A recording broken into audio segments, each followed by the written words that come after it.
আমরা আগে দেখেছি নিউটনের দ্বিতীয় গতিসূত্রটিকে F = ma এই রূপে প্রকাশ করা হয়। তখন m ধ্রুবক থাকে, কিন্তু বস্তুর ভর পরিবর্তনশীল হলে এই সূত্রটির গাণিতিক রূপ F = ma এই রূপে প্রকাশ করা যায় না। সেক্ষেত্রে ভরবেগের ধারণার সাহায্য নিতে হয়। m ভরের একটি বস্তুর বেগ v হলে তার ভরবেগ p = mv হয়। সময়ের পরিবর্তন ডেল্টা টিতে ভরবেগের পরিবর্তন ডেল্টা পি হলে প্রযুক্ত বল F = delta P by delta T হয়। কয়েকটি উদাহরণ দেখব। একটি পড়ন্ত বোতল থেকে জল লিক করছে। এইখানে একটি বোতলে জল রয়েছে, সেটি ভি বেগে নিচে পড়ছে। এর নিচে একটি ছিদ্র রয়েছে, এই ছিদ্রের মধ্যে দিয়ে জল বেরিয়ে আসছে। বোতলটির ভরের পরিবর্তন হচ্ছে, অর্থাৎ ভরবেগের পরিবর্তন হচ্ছে। বোতলটিকে স্থির বেগে নিচের দিকে গতিশীল রাখতে গেলে তার ওপর একটি বল প্রয়োগ করতে হয়। সেই বলটি হয় F = delta P by delta T, F = delta M by delta T into V, যেখানে delta M by delta T হলো সময়ের সাপেক্ষে ভর পরিবর্তনের হার। পরের উদাহরণ, চলমান ওয়াগনে কয়লা ভর্তি করা হচ্ছে। এখানে ওয়াগনটি ভি বেগে গতিশীল এবং এখানে কয়লা ভরা হচ্ছে, অর্থাৎ এর ভরের পরিবর্তন ঘটছে। এক্ষেত্রে ওয়াগনটিকে ভি বেগে গতিশীল রাখতে গেলে ওর ওপরে বল প্রয়োগ করতে হবে এবং সেই বল হবে F = delta P by delta T = delta M by delta T into V, যেখানে delta M by delta T হলো ওয়াগনের সময়ের সাপেক্ষে ভর পরিবর্তনের হার। গতিশীল রকেটের দহন কক্ষে জ্বালানি থাকে। জ্বালানির দহনের ফলে পেছন দিকে তীব্র বেগে গ্যাস নির্গত হয়। নির্গত গ্যাসের ভরবেগের পরিবর্তন ঘটে। রকেটের ভরবেগের পরিবর্তনের হার নির্গত গ্যাসের ভরবেগের পরিবর্তনের হারের সঙ্গে সমান হয়। ফলে রকেটের ওপর বল প্রযুক্ত হয় এবং রকেটটি গতিশীল হয়। এবারে আমরা দেখব ভরবেগের সংজ্ঞা। ভর এবং বেগের সমন্বয়ে কোনো বস্তুতে যে গতির সৃষ্টি হয় তাকে বস্তুটির ভরবেগ বলে। এখানে বেগ সরলরেখা বরাবর ধরা হয়েছে, তাই একে রৈখিক ভরবেগ বলে। বস্তুটির ভর এবং বেগের গুণফল হলো ভরবেগের পরিমাপ। ভরবেগ = ভর ইন্টু বেগ। ভরবেগ হলো ভেক্টর রাশি। P vector = m into V vector. তাহলে পি ভেক্টরটি ভি ভেক্টরের অভিমুখে হয়। ভরবেগের এসআই একক কেজি মিটার পার সেকেন্ড এবং সিজিএস একক গ্রাম সেন্টিমিটার পার সেকেন্ড। একটি উদাহরণ, একটি ট্রাক খালি অবস্থায় একটি নির্দিষ্ট বেগ নিয়ে গতিশীল। একে থামানোর জন্য অপেক্ষাকৃত কম বল প্রয়োগ করতে হয়, যেহেতু ট্রাকটির ভরবেগ কম। ওই একই ট্রাকটি মাল ভর্তি অবস্থায় সমান বেগে গতিশীল থাকলে সেটিকে থামাতে অনেক বেশি পরিমাণে বল প্রয়োগ করতে হবে, যেহেতু এক্ষেত্রে ট্রাকটির ভরবেগ বেশি হয়। এবারে নিউটনের দ্বিতীয় গতিসূত্র। কোনো বস্তুর ভরবেগের পরিবর্তনের হার বস্তুটির ওপর প্রযুক্ত বলের সমানুপাতিক হয় এবং প্রযুক্ত বল যেদিকে ক্রিয়া করে ভরবেগের পরিবর্তনও সেই দিকে হয়। এখানে দেখানো হয়েছে যে m ভরের একটি বস্তু, তার প্রাথমিক বেগ u, তার ওপর F বল ক্রিয়া করছে t সময় ধরে। t সময়ের পর বস্তুটির অন্তিম বেগ হচ্ছে v। এক্ষেত্রে বস্তুটির ভরবেগের পরিবর্তন mv - mu। ভরবেগের পরিবর্তনের হার mv - mu বাই t।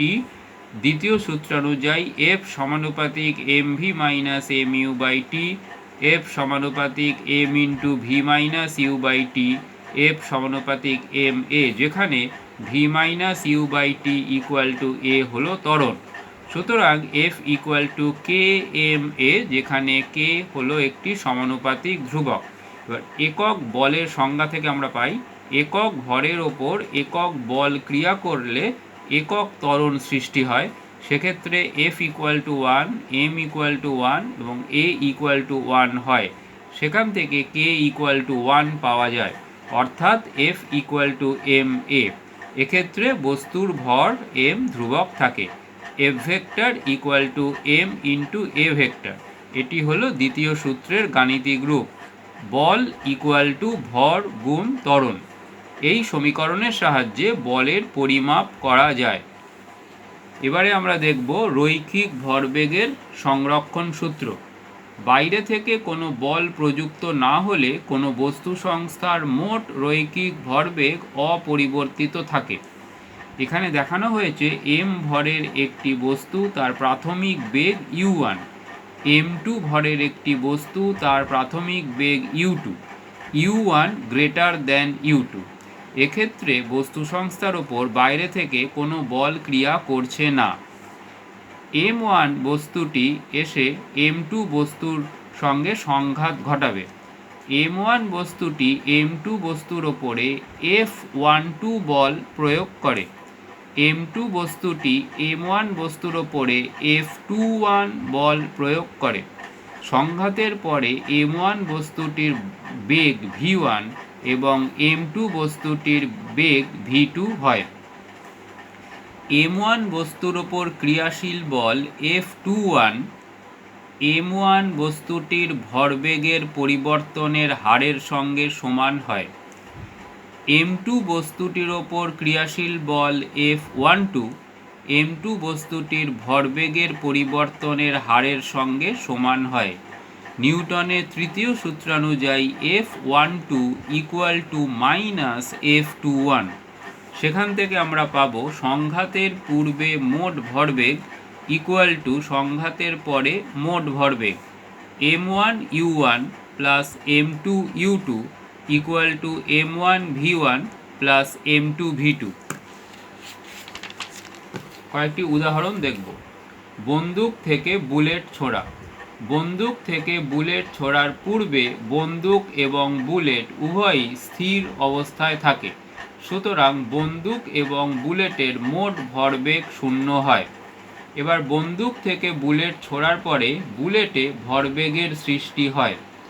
বন্দুকেরও একটি ভরবেগের সৃষ্টি হয়।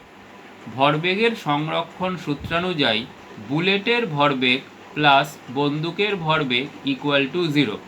বুলেটের ভর ছোট m, বুলেটের বেগ ছোট v, প্লাস বন্দুকের ভর বড় M, বন্দুকের বেগ বড় v ইকুয়াল টু 0। বড় M বড় v ইকুয়াল টু মাইনাস ছোট m ছোট v।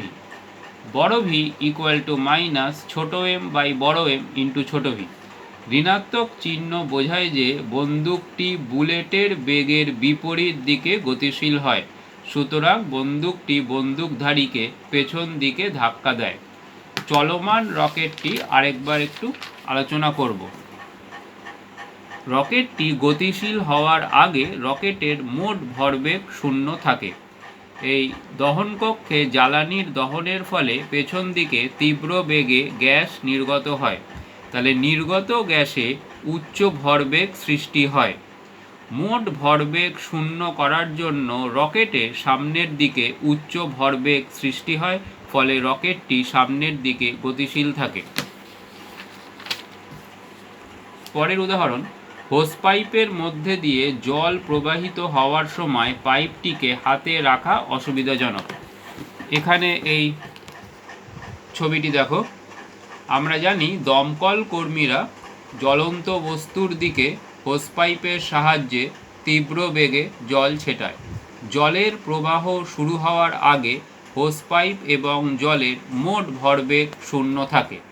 জলের প্রবাহ চলাকালীন জলের উপর সামনের দিকে একটি উচ্চ ভরবেগ সৃষ্টি হয়, ফলে হোস পাইপটির ওপরেও একটি উচ্চ ভরবেগ পেছন দিকে সৃষ্টি হয়, ফলে হোস পাইপটি গতিশীল হয় এবং হোস পাইপটিকে হাতে ধরে রাখা অসুবিধাজনক হয়।